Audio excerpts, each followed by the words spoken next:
3DViewStation has several basic transformation functions. So one is a free drag. You simply click on the object and drag it around.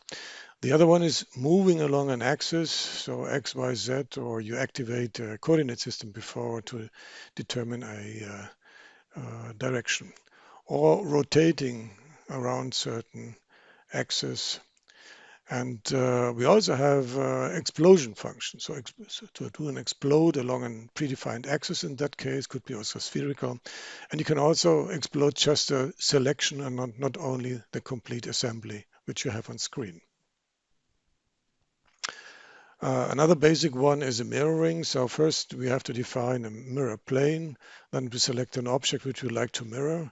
We check create copy. So we created a mirror copy, which you can see here.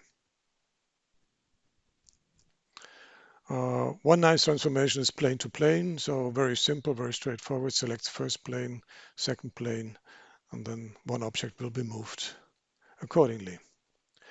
Pretty universal is a move and rotate for 3 points. Yeah, so you create 3 points on the initial object. Now you already see in a kind of a preview where it will end up, and then you select the target points. Preview really helps you selecting the right ones. And here we go. You can see that that's true by simply moving the second part again.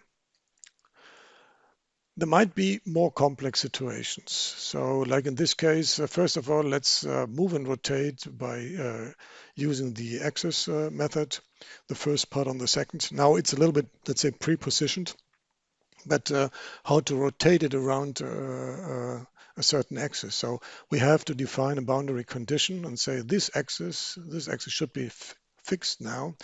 And now I would like to have this circle center be positioned upon the other circle center, and then parts will be positioned.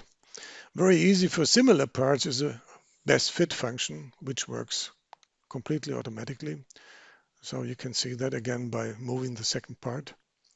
And it does not only work on CAD parts or BREP parts or whatever, but also on 3D scanned models, or even in a mix of 3D scanned and CAD parts. So here you can simply by selecting the one, you can see slightly see the differences between the two objects.